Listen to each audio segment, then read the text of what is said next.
We'll be doing something a bit different today. I've not done nothing down in this workshop for a couple of months.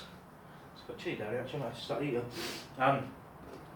Yeah, it's been like throughout winter and that, it's spring now. Gonna build my doors. Couple of things to take care of. One, when I built this shed, I don't know why, I decided to put these bloody great lentil above the door.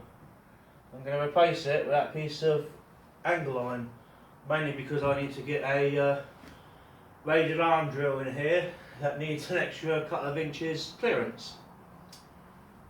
And I don't particularly want to have to disassemble the main column from the base. So, I'm going to get rid of this first. Well, actually no, second. First, it needs tidying up in here. Like, I've done stuff in here and then sort of, you know, left it for winter.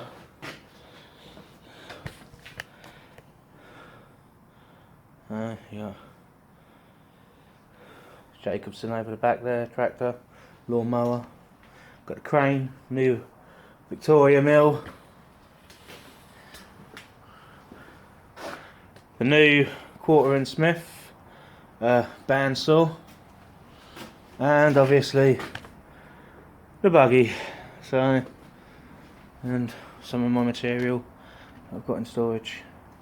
So yeah, first off, tidy up, and then once you've tidied up, well, once I've tidied up, get that lentil out. Shouldn't be too hard. Let's get it tidy in there. You'll often see like dream workshop builds, dream house builds, or you know, if you like cooking, dream kitchen builds. But this is sort of my dream workshop. At the moment it's a bit of a mess, but when it's done I intend to split this down into like a machine shop up at the far end that you can see where that plywood is. In the middle I want a general fabricating sheet metal work, and then down behind where the camera is I want to do like a welding, forging and smithing sort of stuff, and then have like a grinding bay over there. But this has taken me 2.5 years to get to this point. Money has been a huge thing, as of anything.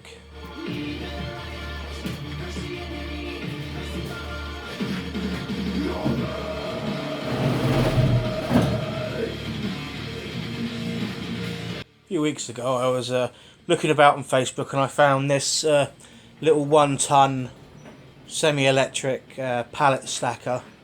It's been a real like godsend really. It makes things a lot easier. It weighs about 1/2 ton on its own. It's quite heavy, but it did half make moving these great big cabinets easier. I've got a couple of these from a friend.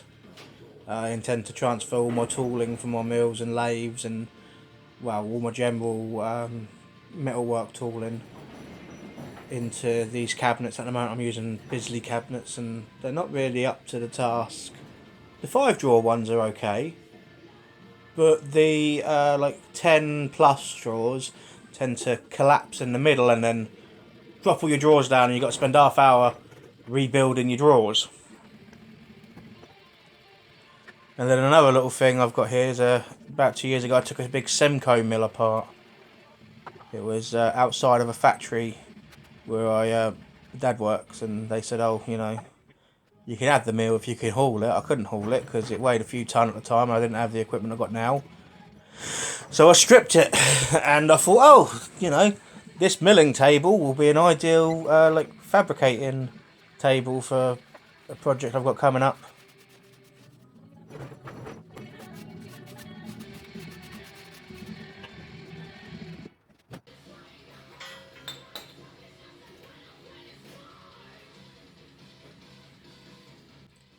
So yeah, unfortunately for everyone, the soundtrack in the background is in the background, so if you're not a metal fan, I apologise. I happen to like all my metal heavy, so, you know. But regardless of that, this is my new Victoria mill. I picked this up from a chappie. He's probably about 20 or 30 mile away from me. He's quite close. This is basically scrap metal to him. He's got some big, massive like milling centres and that. And this was just sitting in his workshop, I think, for a couple of years gathering dust. I think he said it hasn't been used in about 20 or 30 years. So it's mine now. I just had to find a way of moving it. It weighs, I think it's about 2 tonne or 1.8 tonne. But I've modified my little crane here to lift it. Main modifications that were necessary was the arm in the top had to be lengthened so as when it slides inside, it's all the way down. It's got two arms now. So the arm it's using now is the short arm, which is good for picking stuff up close to the ground or close to the crane, but not so good when you've got to extend the arm fully out and try and lift it off the back of a truck. So I made a new arm for that. It's got an extra set of wheels, primarily because I've got a set of stairs outside my house and I have to bring everything down these stairs.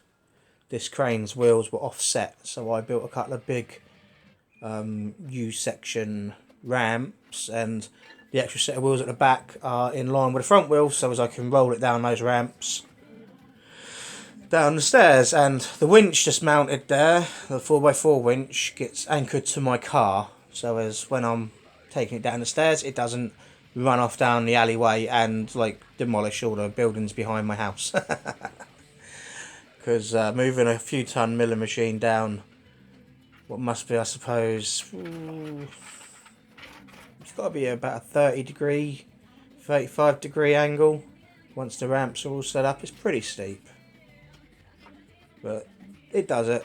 I've got to rebuild a crane. I've got to build this crane again, but far more heavy duty, and it will be fully hydraulic and driven using hydraulic motors as well. But it's it moved it and it done the job. I did used to have like a cheap machine mark crane, like the 2-ton engine cranes, which would be the equivalent of what American harbour freight cranes are, and it would have folded up long before it picked up 2 tons. This thing, it's a bit older. Alright, it's big, you can't fold it up, but it does the job.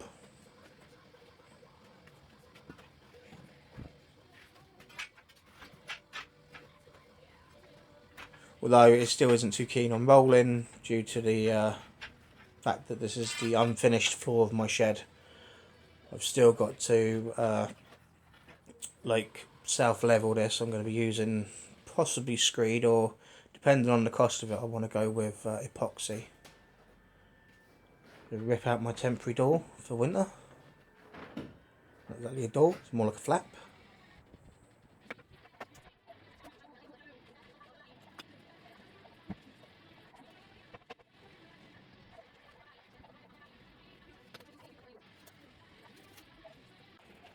You'd have to forgive like the muffin top belly showing and the butt. Unfortunately, like most blokes, once it comes to dealing with a piece of concrete that I think weighs considerably more than I do, you stop caring and you just want to move the damn thing. Because that lentil weighs a flipping lot. I don't actually know why I installed that. It seemed like a good idea at the time, but now I should have just gone with like the angle iron straight away. But that lentil is so flipping heavy. Hence why I'm using a forklift to bring it down, because my son-in-law helped me put this up in place, and whilst it wasn't too bad with the two of us doing it, it was still backbreaking.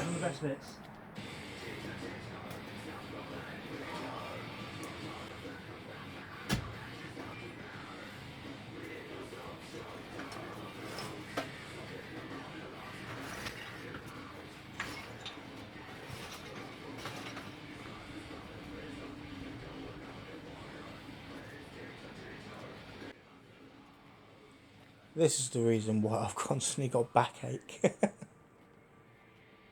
Hernia! God.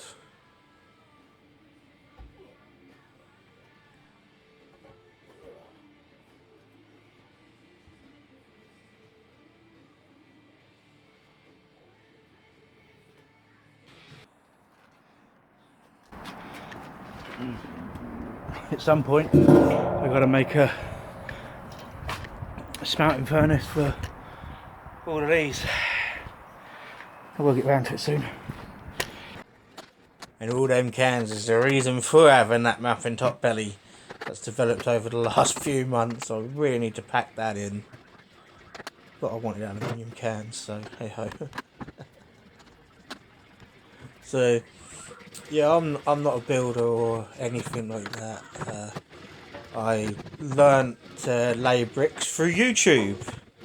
A chap over in the New Forest in England was building himself his own home, his dream home. His name was Rodian Builds is the name of his channel, and I watched a lot of his videos. Primarily like how to knock up your mortar to the right consistency and laying bricks and everything. And although I'm laying blocks, it's I guess it's similar. So yeah, luckily for the fact that he had a really good what would you call it, instructional videos on like bricklaying and stuff like that. This was my first sort of real attempt at laying concrete blocks building this shed. And whilst it probably took me a couple of months, I did it. You know, it wasn't the easiest of things, but building in the winter when you're not a brickie and it's constantly raining, you only got a few hours of daylight at a time, it's a bit of a challenge.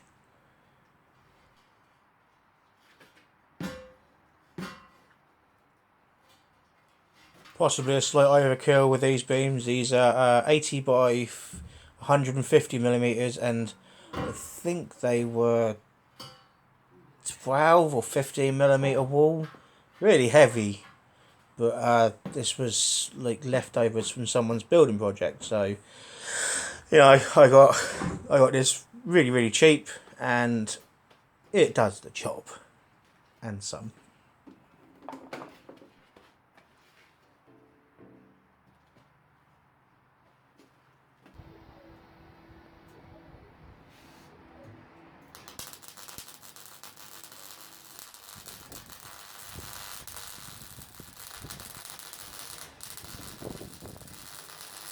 There we are, beginning to weld the door frame into place. I've got to fill those holes in still. I took out the lintel, but that'll be at a later date, probably once I finish building the doors and hanging them. I've actually started doing this video, like editing it all down. It's probably going to be in 3 parts, to be fair. As I'm bored, I've run out of welding gas, and no one has none. Due to, I guess it's to do with what's going on in the Ukraine. You know, that sucks, but yeah. Poor buggers. So yeah, I'm basically editing the footage down now because I can't really carry on with this, so I thought, oh, I'll pop it up in 3 stages kind of thing. You know, hopefully if people watch this, I'd like to know like whether you're finding any of this interesting. I know it's sort of me waffling on a bit, but I figured, you know, it's a process. If someone's thinking of building doors, and these doors are going to be unique doors, because I want to build them sort of like a bunker or like a safe kind of thing, like with the old turn wheel and cam lock bolts and everything inside of the doors.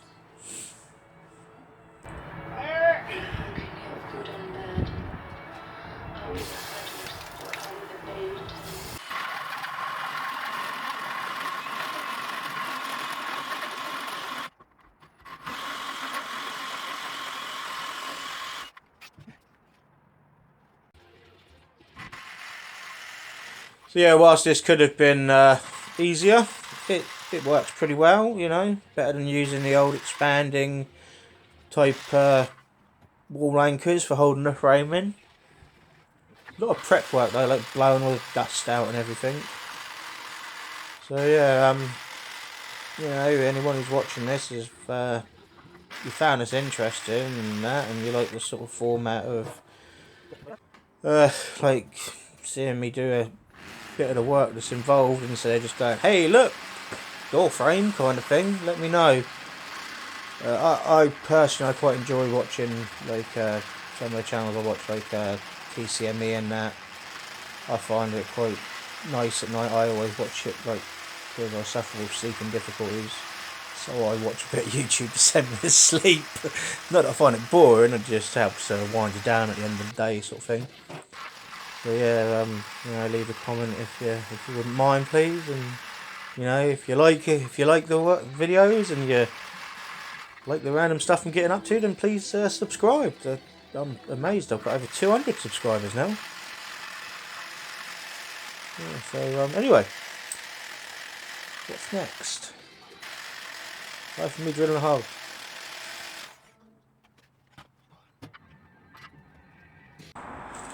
So, if I'm using this footage, it's because my phone's packed up, which I use for my camera, and I'm using my tablet, which I can't hold on the tripod or anything. So, I've blown the holes out of the dust. I've never used chemical anchors before, so we'll see how this goes.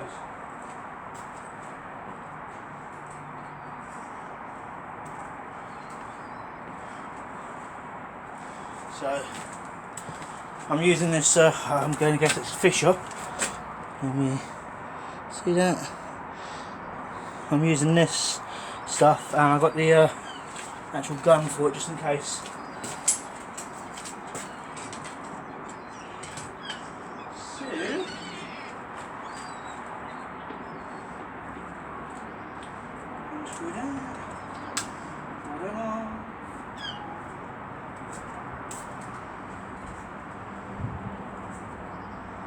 Sorry about the poor footage, like the overexposure. Unfortunately, using my tablet, I had to balance it on a ladder nearby, and I didn't realise the sun had moved. What I saw online, you got to squeeze a bit of this out until it mixes nice and even colour. It just comes out real easy.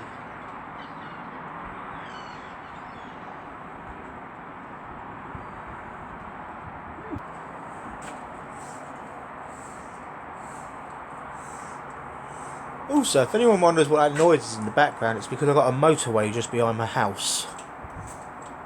So, yeah, it's loud. This shit don't go far.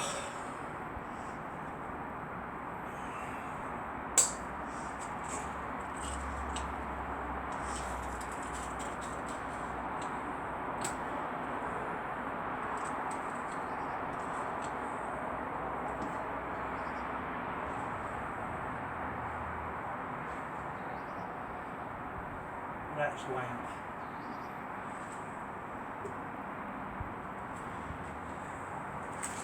Right. Squirt it all out sides.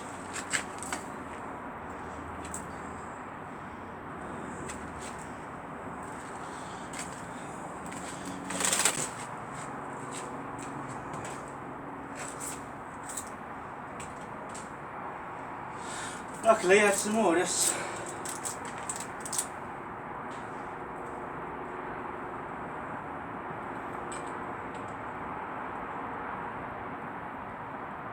So disappointed with this stuff.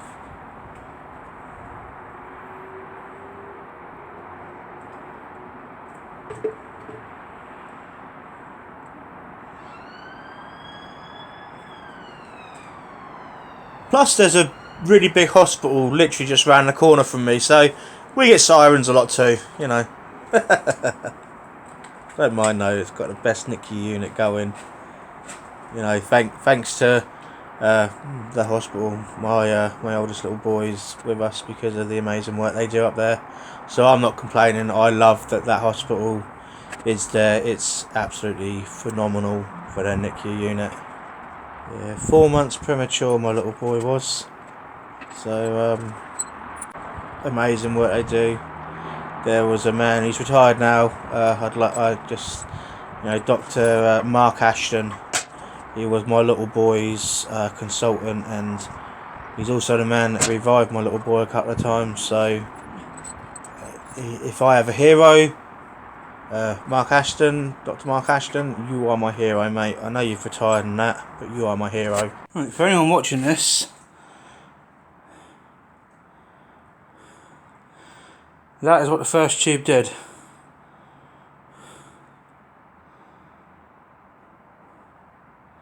which is very disappointing. I think this was about 12 to 15 quid. So that can go in there. Yeah, 2 seconds and I'll get the other tube. And the second tube actually bloody worked properly. I think what happened is the plastic thing broke.